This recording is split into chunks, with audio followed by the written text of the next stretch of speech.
কি গো গিন্নি, এটা কিসের ফর্দ? কোনো অনুষ্ঠান হবে নাকি? বিয়ে হবে গো। বিয়ে? কার বিয়ে? ভগবান শিবের সাথে দেবী পার্বতীর বিয়ে। সামনেই শিবরাত্রি, মনে নেই? হ্যাঁ, তা মনে আছে, কিন্তু এই ফর্দটা কি জন্য গিন্নি? আমি শিবরাত্রির দিন বিকেলে বাবার মাথায় দুধ ঢালতে যাব, তাই তোমাকে আগে থেকে লিখে দিলাম কি কি লাগবে। সব আগে আগে নিয়ে আসবে। হ্যাঁ, দেখি কি লেখা আছে।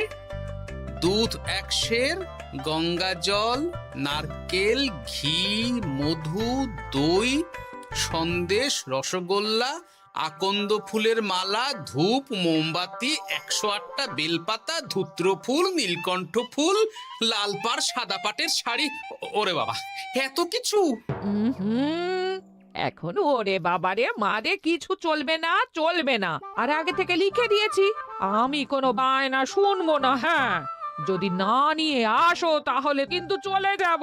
হ্যাঁ, বলি, শিবরাত্রির দিন তো মেয়েরা বাবার মাথায় দুধ জল ঢালে বাবার মতন স্বামীর কামনায়। তা আমি তোমার স্বামী তো উপস্থিত, তাই এত কিছু। তোমার মঙ্গল কামনায় গো। তুমি আর বাড়তি কথা বলবে না, যা বলেছি সেদিন নিয়ে আসবে। হ্যাঁ, বেশ বেশ, ঠিক আছে বাবা, ঠিক আছে। তাহলে আমি এখনই যাই, সব দোকানে দোকানে বায়না করে আসি। সেদিন তো এইসব জিনিসের চাহিদা তুঙ্গে থাকে। হ্যাঁ, তা যাও, সেটাই বুদ্ধিমানের কাজ হবে। হ্যাঁ,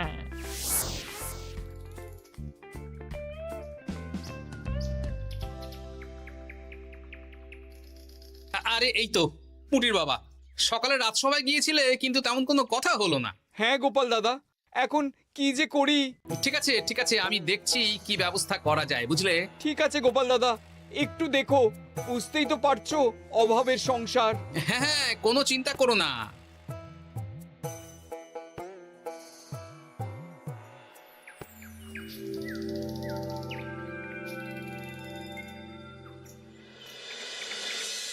আচ্ছা, আজ তাহলে শিবরাত্রির আয়োজন নিয়ে আলোচনা হোক। মহারাজ, এসব নিয়ে আপনি চিন্তা করবেন কেন? আরে আমার মতন একজন মন্ত্রী থাকতে আপনার মাথা ঘামানোর কোনো দরকারই নেই। না না মহারাজ, একদম মন্ত্রী মশাইকে দায়িত্ব দেবেন না। উনি প্রত্যেকবার দায়িত্ব নিয়ে সব তালগোল করে দেন, আর সব শেষে বলেন আমার ভুল হয়ে গেছে, আমাকে ছেড়ে দিন। এই গোপাল, গোপাল, একদম বাজে কথা বলবে না। আমি এখন ভালো হয়ে গেছি। ভালো না কালো? মহারাজ মহারাজ, আপনি আমাকে দায়িত্ব দিন, আমি সব সামলে দেব। সব কাজ সবাই মিলে করলেই তো ভালো। পুজো পাঠের দায়িত্ব আমার, বাকি আমি জানি না।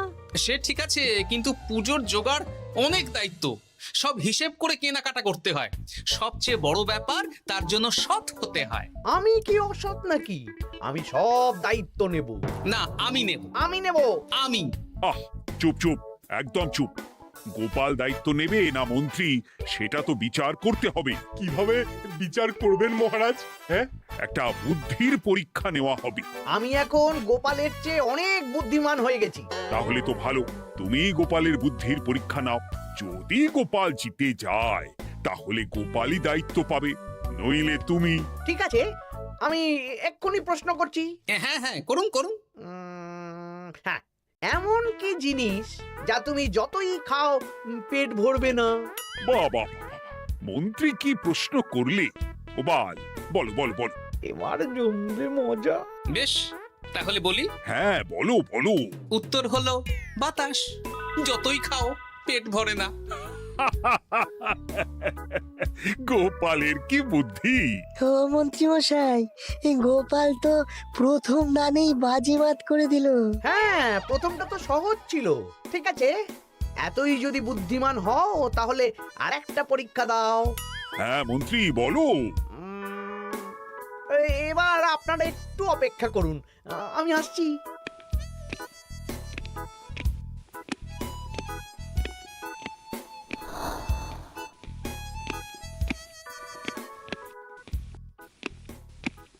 এই তো মন্ত্রী এসে গেছে, আবার হাতে একটা খাঁচা। এই নাও গোপাল, এই খাঁচায় একটি অদৃশ্য মুরগি আছে। তুমি যদি বুদ্ধিমান হও তবে এর মাংস রান্না করে আজ নৈশভোজে মহারাজকে খাওয়াতে হবে। যদি না পারো, দায়িত্বের দও পাবে না। বেশ, তাহলে দিন, আমি রাতেই আসছি, রান্না করে নিয়ে আসছি। আপনারাও সবাই হাজির থাকবেন কিন্তু।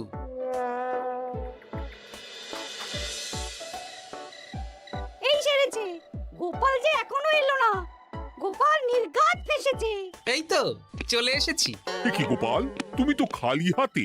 মাংসের ঝোল রেঁধেও এনেছি। কই গোপাল, অদৃশ্য মুরগির ঝোল কোথায়? হ্যাঁ, কোথায় গোপাল? আহা, মহারাজ, অমন সুস্বাদু মুরগি আমি আগে কখনো খাইনি। আমি সেটা রান্না করে রাজপ্রাসাদের প্রধান ফটকের বাইরে রেখে এসেছি। মস্করা হচ্ছে? চলুন তো গিয়ে দেখি। হ্যাঁ, চলো তো।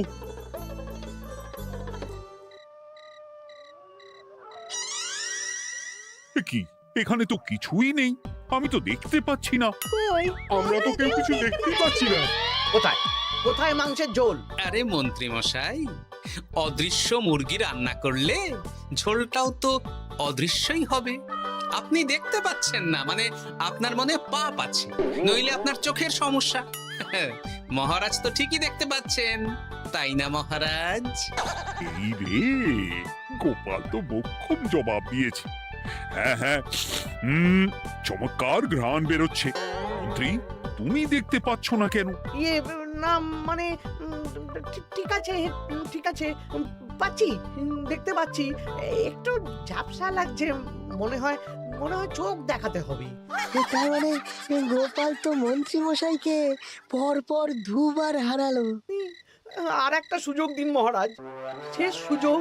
বেশ, দিলাম। গোপালের কিন্তু বিশাল বুদ্ধি। মন্ত্রী, দেখো তো তুমি পারো কিনা, আর এটাই শেষ সুযোগ। মহারাজ, গোপাল যদি এতই বুদ্ধিমান হয়, তবে ও কি বলতে পারবে কাল ভোরে আমার মনে প্রথম কোন চিন্তাটা আসবে? এটা তো খুবই সহজ কথা। কাল ভোরে আপনার মনে প্রথম চিন্তা আসবে মহারাজ যেন দীর্ঘজীবী হন এবং রাজ্যের উন্নতি হোক। এই সেরেছে, এবার তো মহা ফাপড়ে পড়লাম। আমি যদি বলি না, এটা আমার চিন্তা ছিল না, তবে মহারাজের কাছে গর্দান যাবে। আর যদি বলি হ্যাঁ, তবে গোপালের বুদ্ধির কাছে আমাকে হার মানতে হবে। কি মন্ত্রী, বলো। হ্যাঁ, ঠিক বলেছ গোপাল, এটাই আমার চিন্তা ছিল। সাবাস গোপাল, সাবাস, কি তীক্ষ্ণ বুদ্ধি। তাহলে এই বুদ্ধির পরীক্ষায় বিজয়ী হলো গোপাল। জয় গোপালের জয়। তাহলে শিবরাত্রির পুজোর আয়োজনের দায়িত্ব এবার গোপালের। আমার আর কোনো চিন্তা রইল না। মহারাজ, গোপাল তো সব দায়িত্বই পেল, আমাকেও কিছু একটা দায়িত্ব দিন। আমিও একটা ঈশ্বরের সেবা করার সুযোগ চাই। আহ, তুমি তো হেরে গেলে। তাতে কি, ভালো কাজ করতে চাইছি, একটু সুযোগ দিন মহারাজ। বেশ, তাহলে তুমি গ্রামবাসীদের ভোগ প্রসাদ খাওয়ানোর দায়িত্বটা নাও। ধন্যবাদ মহারাজ। হ্যাঁ মন্ত্রী, মিলেমিশে কাজ করো, কিন্তু ঝামেলা করো না। না না, আমি সুষ্ঠুভাবে পালন করব। ঠিক আছে মন্ত্রী মশাই, তাহলে ওইটুকুই করুক, কিন্তু আমার কাজে কোনো বাধা দিতে আসবেন না। না না না, তোমার কাজে কোনো বাধা আসবে না। আমি ভোগ প্রসাদ বিতরণ, খাওয়া দাওয়া, এই সব ব্যাপারটা দেখব।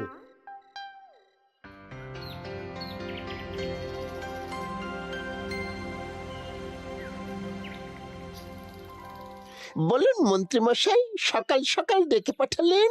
শোন বটা ঘটা, এবারে শিবরাত্রি উপলক্ষে যে ভোগ প্রসাদ জনগণের উদ্দেশ্যে বিতরণ হবে, তার পুরো দায়িত্বই আমার। তাতে কি, মহারাজ আয়োজন করেন আর সব রাজ্যবাসী বিনামূল্যে খেয়ে যান। সেই প্রথা এতদিন চালু ছিল, কিন্তু এবার একটু অন্যরকম হবে। কিরকম কিরকম? তোরা দুজন আমার নাম করে সব গরিব প্রজাদের কাছ থেকে ভোগ খাওয়ার জন্য চাঁদা তুলবি। শিব পুজোয় চাঁদা? হ্যাঁ দাদা, না মানে ঘটা, খুব সামান্য। বাড়ি আর দোকানগুলোয় যাবি আর মাথা পিছু 1 আনা করে তুলবি, কেমন? বেশ, তারপর বলবি ঢালাও খাওয়ানো হবে, এলাহি আয়োজন। আচ্ছা ঠিক আছে। তবে ভুল করেও কোনো রাজসভাসদদের বাড়ি থেকে বা মান্যিগণ্যি লোকের বাড়ি থেকে এই চাঁদা তুলিস না যেন। না না, বুঝতে পেরেছি, তুলবো না। বলবি সারা রাত পুজো হবে, পরের দিন সকালে হবে প্রসাদ বিতরণ। কেমন?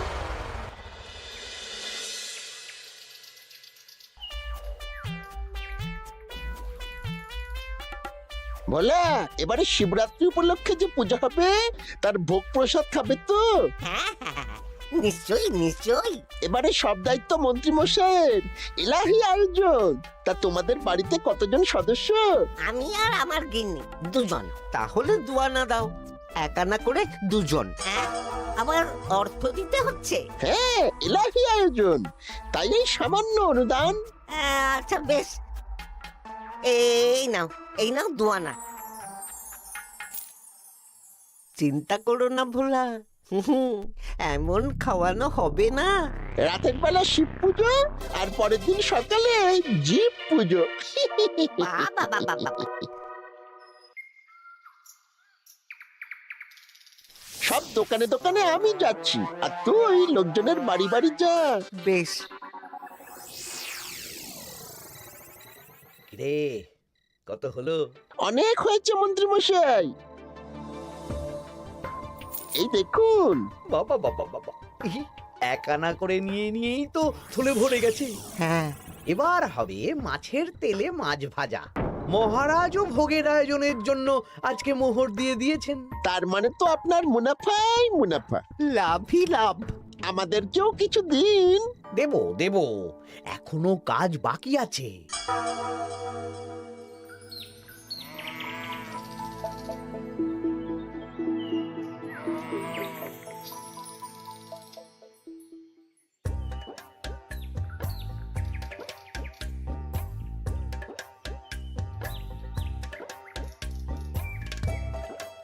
আরে আরে গোপাল দাদা যে, এত কিছু কি নিয়ে যাচ্ছ? এই তো শিবরাত্রির পুজো উপলক্ষে দশকর্মার বাজার রাজবাড়ি নিয়ে যাচ্ছি। এবারে তো এলাহি ভোগের আয়োজন। হ্যাঁ, রাতের বেলা শিব পুজো আর পরের দিন সকালে নাকি জীব পুজো। মন্ত্রী মশাই দায়িত্ব নিয়ে খাওয়াচ্ছেন। না না, খাওয়ার আয়োজন তো এমন কিছু নয়। আমি যতদূর জানি ওই খিচুড়ি, আলুর দম, ছেঁচড়া, পায়েস, চাটনি আর একটা করে মিষ্টি। আর যতদূর জানি এই ভোগ খাবার জন্য সব গ্রামবাসী থেকে মাথা পিছু এক আনা করে নিয়েছেন। হ্যাঁ, ভোগের প্রসাদ তো বিনামূল্যে। মন্ত্রীমশাই এক আনা করে মাথা পিছু নিয়েছেন? হ্যাঁ গো, এরকম তো কথা ছিল না। আচ্ছা আচ্ছা, আমি দেখছি কি করা যায়। দেখছি আমি দেখছি।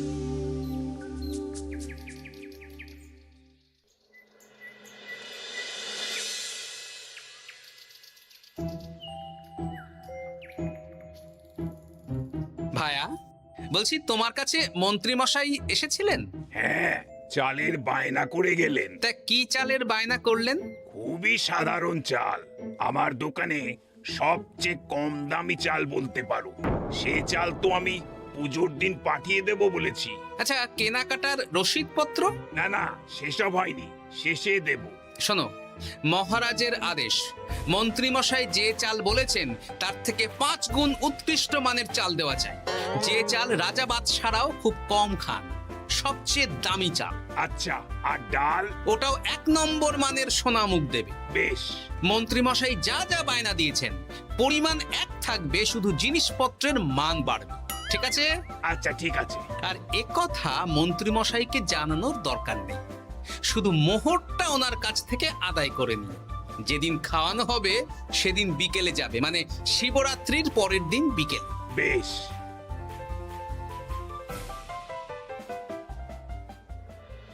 নাও ধরো গিন্নি, যা যা বলেছিলে সব কিনে এনেছি। এবার আমি মন্দিরে গেলাম, কেমন? ঠিক আছে গো, তুমি কি ভালো। দীক্ষেতা, চললাম এখন ভিড় সামলাতে।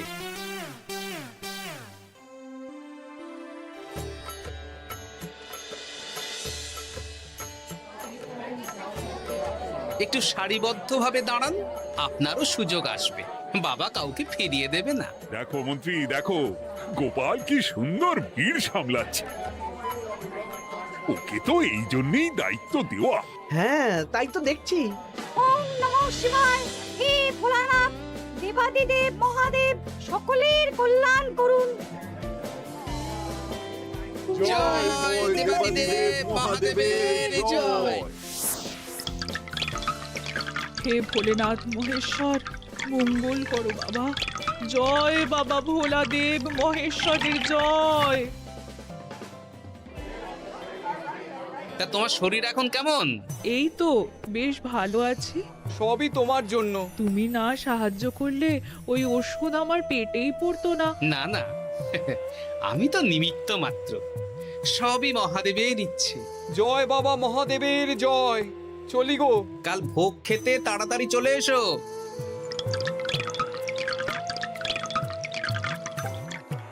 জয় দেবাদিদেব মহাদেবের জয়।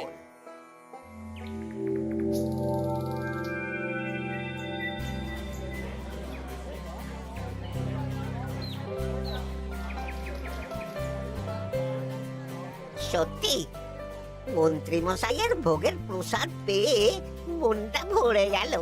কি সুন্দর রান্না, আর খাবারের গুণমান কি ভালো। তার উপর রসগোল্লা কত বড় বড়। এত বড় রসগোল্লা খাওয়া তো দূর, বাবার জন্মে চোখেও দেখিনি।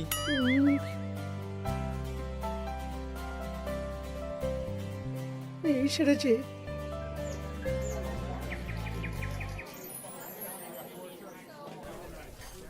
এই যে পাচক ঠাকুর, শোনো। বলুন মন্ত্রী মশাই, আজ আমি খুব খুশি। কেন? আপনি মহান। কেন? মানে আপনি যে চাল পাঠিয়েছেন সে চালে রান্না করা আমার স্বপ্ন ছিল। কি গন্ধ, কি গুণমান, রাজা বাদশাদের চাল বলে কথা। আমি তো খুব সাধারণ মানের চাল দিতে বলেছিলাম, 30 আনা শের মূল্যের চাল। কেন, নবাব বাদশাদের ঘরে এই চালটা থাকে। তাই? কোথা থেকে এলো? কেন, চালের দোকান থেকে এসেছে। মিষ্টিও দারুণ, রসগোল্লা তো নয়, যেন যেন একেবারে বড় বড় রাজভোগ। কি আকার, কি গুণমান, কি স্বাদ। আহা, দেখুন দেখুন দেখুন। বাবা, ভোলা এত বড় রসগোল্লা দিয়েছে। ঠিক আছে, যা হচ্ছে হতে দে। আমি তো চিন্তায় পড়ে গেছি।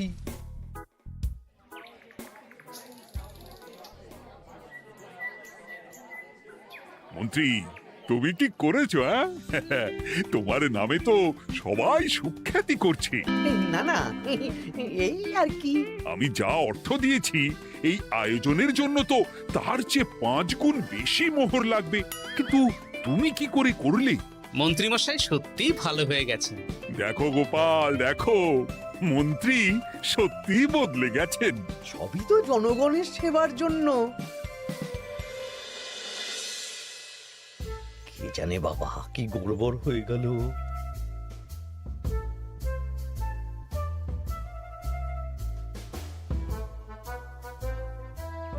মন্ত্রী মশাই, বকেয়া পাওনা নিতে এলাম।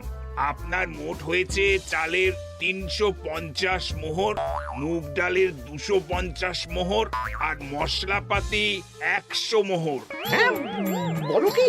মন্ত্রী মশাই, ওই আপনার মোট বকেয়া 300 মোহর। আর আমার এই 150 মোহর। হ্যাঁ, চলুন মহারাজ, একটু মন্ত্রীমশাইয়ের বাড়ির দিকে ঢু মেরে আসি। চল। চলুন, ওনাকে গিয়ে ধন্যবাদ জানিয়ে আসি। এই না না না, আরে আরে আমি কি করে দেব? আমি কি চন্দ্রমুখী আলু দিতে বলেছিলাম? আমি কি করে দেব? না না, ও আপনাকে দিতেই হবে। হ্যাঁ, কি বলছো মন্ত্রী?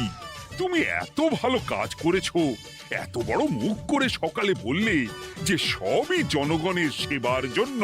আরে আমি কিভাবে জানবো যে এত খরচ হয়ে যাবে? কেন মন্ত্রীমশাই, আপনি তো গ্রামবাসীদের থেকে অর্থ নিয়েছেন, মাথা পিছু 1 আনা করে। হ্যাঁ, মানে এসব তো কথা ছিল না। এই সেরেছে, গোপাল কি করে জেনে গেল? এসব কথা কি আর চাপা থাকে? আর সেই জন্যই তো আপনি ভালো মানের খাবার খাইয়েছেন। সত্যি তো, যে মানের খাবার খাওয়ানো হয়েছে তা কৃষ্ণনগর কেন, আশেপাশের কয়েকটা নগরের লোকও এই জিনিস চোখে দেখেনি, আর তাই তুমি অর্থ আদায় করেছো। না মানে, আমি বুঝতে পারছি না, আমার অনুমতি ছাড়া এগুলো হলো কি করে?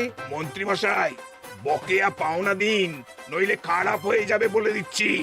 হয়ে গেল, আমি ভিখারি হয়ে গেলাম। অগিন্নি, মোহরের থলেগুলো নিয়ে এসো, গয়নাগাটি নিয়ে এসো। আমাকে পথে বসিয়ে দিল। কে কে আমার এত বড় সর্বনাশ করলো? আমি মন্ত্রী মশাই, আমি। আপনি যখন চাঁদা তুলে ভালো খাওয়াতে চাইছেন, তাই সবচেয়ে ভালো খাওয়ানোর ব্যবস্থা করে দিলাম, তাও আবার আপনার ঘাড় ভেঙে। আমার সর্বনাশ হয়ে গেল।